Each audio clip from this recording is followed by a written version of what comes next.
Hello everybody, welcome to SCG News. My name is Aaron Hawkins and the date is December 27th, 2011. The highly influential Council on Foreign Relations, also known as CFR, declared this month in their online publication Foreign Affairs that it is now time to attack Iran. To those who are unaware of the degree which the Council on Foreign Relations is able to dictate foreign policy, the following clips should be informative. Thank you very much, Richard, and I am delighted to be here in these new headquarters. I have been often to, I guess, the mothership in New York City, but it's good to have an outpost of the Council right here down the street from the State Department. We get a lot of advice from the Council, so this will mean I won't have as far to go to be told what we should be doing and how we should think about the future. It's good to be back at the Council on Foreign Relations. As Pete mentioned, I've been a member for a long time and was actually a director for some period of time. I never mentioned that when I was campaigning for re-election back home in Wyoming.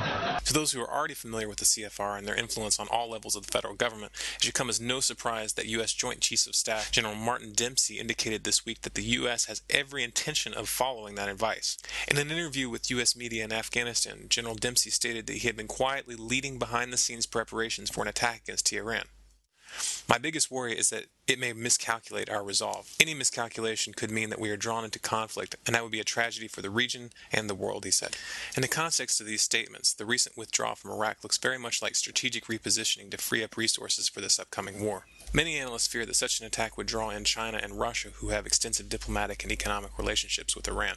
U.S. officials are clearly undeterred by such a possibility. So how can the public prevent the U.S. government from drawing the entire world into mutually assured destruction? Well, politically, whether you like it or not, your last hope is Ron Paul. Ron Paul is the only honest candidate in the race and is the only genuine anti-war candidate we have.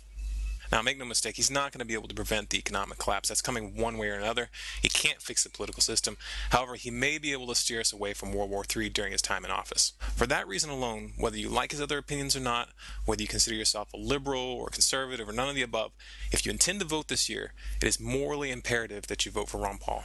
However, as I've stated many times before, it's not wise to put all of your hope in one candidate or in a political solution in general. The American people need to take personal responsibility and organize strategic, nonviolent resistance to shut the federal government down. The recent passing of NDAA, which allows for indefinite imprisonment of U.S. citizens without trial, and the current push with the upcoming SOPA and PIPA laws to give the government the ability to shut down the internet at will, should give you a hint as to what is in store down the road if you allow them to move forward unimpeded. What you need to understand is the people who are running the show fully intend to take us into World War III. They are perfectly willing to sacrifice you, your children, and the entire planet for their political goals. That should be more than enough to motivate you to take action. In closing, thank you once again to the people who made donations to the SCG project through my website, waitingforthestorm.com.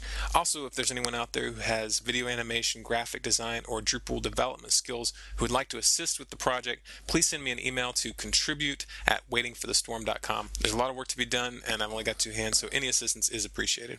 Hope you guys enjoy the rest of your day in spite of the gloom and doom. This has been SCG News. I'm Storm Clouds Gathering, reminding you that the truth is extreme. To make it moderate is to lie.